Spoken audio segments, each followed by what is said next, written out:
உலகத்தில் எல்லா நாடுகளிலும் தொழில்நுட்ப அதிகரிப்பு ஏற்படுகின்ற போது இந்த கையடக்க தொலைபேசி பாவனைகள் இருக்கின்றது. ஆனால் இங்கே அதிகமாக இது இருப்பதற்கான காரணம் என்ன?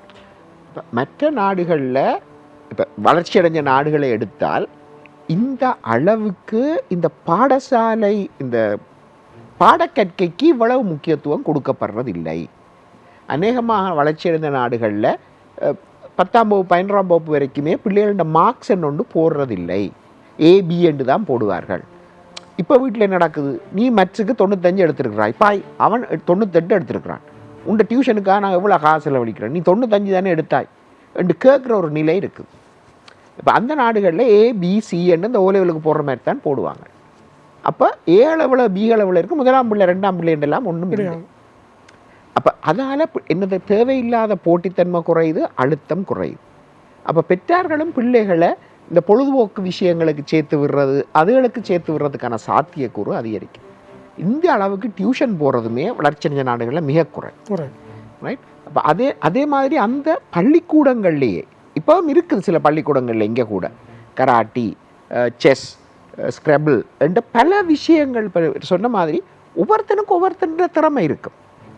நான் ஒன்றில் நல்லா செய்து எனக்கா நான் அதில் கட்டிக்காரன், என்னால் இது 7 மண்டு வரக்குள்ளே எனக்கு இந்த போதைப் பொருட்களுக்கு போகிறதுக்கான தேவை குறையுது.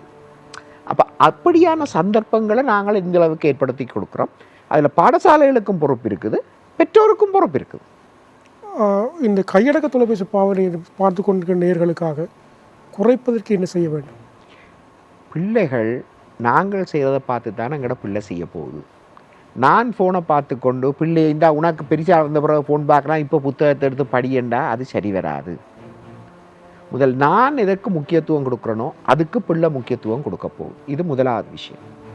அடுத்ததாக நாங்கள் சொன்ன விஷயம், வீட்டில் பெற்றோர் கூட்டி கொண்டு வருவினோம். டாக்டர் ஒரே ஃபோன் பார்த்து இருக்கிறான் பிள்ளை. பிள்ளைக்கு வேறு என்ன நீங்கள் அமைப்பை ஏற்படுத்தியிருக்கிறீங்க பள்ளிக்கூடத்துலேருந்து வந்த பிறகு செய்கிறதுக்கு?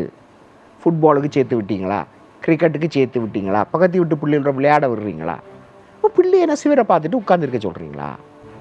நீ படி, உனக்கு வேறு ஒன்றும் பண்ணால் படி என்ற எவ்வளோ நேரம் படிக்கிறது பிள்ளை? ரைட். அப்போ பிள்ளைக்கு வேறு விஷயங்களை நாங்கள் ஏற்படுத்தி கொடுக்காமல், ரைட், ஒரு நாய்க்குட்டியை வாங்கி கொடுத்தீங்களா, ஒரு பூனைக்குட்டியை வாங்கி கொடுத்தீங்களா வளர்க்குறதுக்கு? அப்படியான அமைப்புகளை நாங்கள் ஏற்படுத்தி கொடுக்காமல் ஃபோனை பார்க்காது என்று சொன்னால் அப்போ பிள்ளை என்ன செய்கிறது? அப்பா இத்தனை மணிக்கு வேலையால் வாரார், அம்மா சாப்பாட்டு ஊற்றுறதையும் படிப்பிக்கிறதுலையும் மட்டும்தான் கவனமாக இருக்கிறார். இப்போ 5-6 வயசு பிள்ளைகள் வரக்குள்ள இப்படியான பிரச்சனையோட விரைவி நம்புகிறவர்.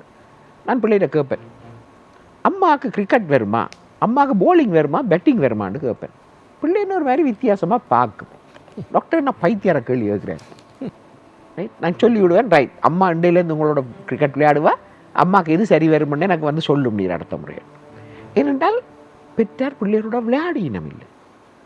ஒரு வயசு வரைக்கும் தான் பிள்ளைகளுக்கு பெற்றாரோட விளையாட, பெற்றாரோட கதைக்க விருப்பம்.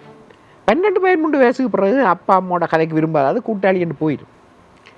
அப்போ நாங்கள் சின்ன வயசுலேருந்து ஒரு நல்ல உறவை ஏற்படுத்தாட்டி 13-14 வயசில் அந்த பிள்ளை பல சவால்களை எதிர்நோக்க போகுது. ட்ரக்ஸாக இருக்கலாம், மற்ற ஆண்புல பிள்ளை பொம்பளை பிள்ளை தொடர்பாக இருக்கலாம், சட்டத்துக்கு எதிரான விஷயங்களாக இருக்கலாம், பல சவால்கள் வரப்போகுது. அப்போ அந்த சவால்கள் வர நேரம் அந்த பிள்ளை வந்து கதைக்கிறதுக்கு இங்கே நல்ல உறவுண்டு இல்லாட்டி, அப்போ அன்றைக்கு ஃப்ரெண்ட் ஒருத்தன் வர சொன்னோம், நாங்கள் ஒரு ஏதோ களவெடுக்க வரட்டாம்மா, அங்கே களவெடுக்க என்ன உண்டு.